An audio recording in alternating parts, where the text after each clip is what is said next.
दोस्तों, इस वीडियो में आप जानेंगे कि कोई इंसान गरीब और अमीर सिर्फ पैसे से नहीं होता है। कोई भी इंसान गरीबी और अमीरी का फ़र्क सिर्फ पैसे से करता है, धन से करता है। लेकिन असलियत में गरीबी और अमीरी क्या होती है कि आपके पास पैसा नहीं है तो गरीब हो गए, जिसके पास बहुत पैसा है वह अमीर हो गया। साधारण बुद्धि वाले लोग तो यही कहेंगे, लेकिन असलियत में गरीबी और अमीरी क्या होती है इस वीडियो में आप अच्छे से समझ जाएंगे। और इस कहानी को सुनने के बाद आपको कभी गरीब होने का एहसास नहीं होगा, क्योंकि आपको गरीबी का असली मतलब समझ में आ जाएगा।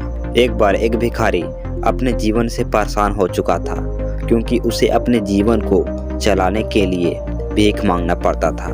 उसे हर एक चीज़ के लिए भीख मांगना पड़ता था। इसी बात को लेकर वह दुखी रहता था और दिन भर यही सोचता कि उसके जीवन में बदलाव कैसे आएगा। यह सोचकर वह निराश हो जाता।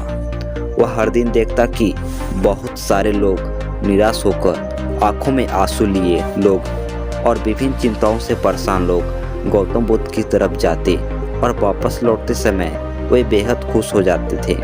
वह भिखारी यह नहीं समझ पा रहा था कि गौतम बुद्ध उनके साथ ऐसा क्या करते थे कि वे बेहद खुश हो जाते थे। वापस लौटते हुए लोगों के हाथों में ना तो ढेर सारे पैसे होते थे, ना ही सोने चांदी। तो फिर ऐसा क्या होता था कि लोग बुद्ध के पास से लौटते वक्त इतना खुश हो जाते थे। यह सब सोचकर वह भिखारी भी निर्णय लिया कि वह भी महात्मा बुद्ध के पास जाएगा और देखेगा कि ऐसा वहाँ क्या हो रहा है कि दुखी लोग उनके पास जाकर खुश हो जाते हैं। वह बुद्ध से मिलने के लिए उनके पास चल पड़ा। जहाँ बुद्ध मौजूद थे वहाँ बहुत लंबी कतार लगी हुई थी, तो वह भिखारी भी कतार में लग गया। कतार में लगकर वह अपनी बारी का इंतजार करने लगा। देखते ही देखते उसकी बारी आई और उसने बुद्ध से कहा, बुद्ध, मैं बहुत गरीब हूँ, मेरे पास कुछ भी नहीं है। मुझे अपना जीवन चलाने के लिए भी दूसरों से भीख मांगनी पड़ती है। अब आप ही बताइए कि मैं अपने जीवन को कैसे बेहतर बना सकता हूँ। यह सब सुनकर बुद्ध ने कहा, तुम गरीब नहीं हो, तुम्हें ऐसा इसलिए लगता है क्योंकि आज तक कभी तुमने किसी के लिए कुछ भी नहीं किया, ना ही तुमने कभी किसी को दान दिया, ना ही तुमने दूसरों के लिए कुछ किया। यह सब सुनकर भिखारी के मन में एक आशंका जाग उठी। अपनी आशंका को दूर करने के लिए भिखारी ने पूछा, मैं तो एक भिखारी हूँ, मैं लोगों को दान कैसे दे सकता हूँ और कैसे लोगों की सहायता कर सकता हूँ? मुझे तो खुद का जीवन चलाने के लिए दूसरों से मांगना पड़ता है। यह सब सुनने के बाद गौतम बुद्ध थोड़ी देर चुप रहे और फिर उससे बोले, तुम्हारे पास हाथ है जिसे तुम लोगों की सेवा में लगा सकते हो और दूसरों का भला कर सकते हो। इसके अलावा तुम्हारे पास मुंह है जिससे तुम लोगों से अच्छी अच्छी बातें कर सकते हो और दूसरों का हौसला बढ़ा सकते हो। यह सब करके भी तुम दूसरों की सहायता कर सकते हो।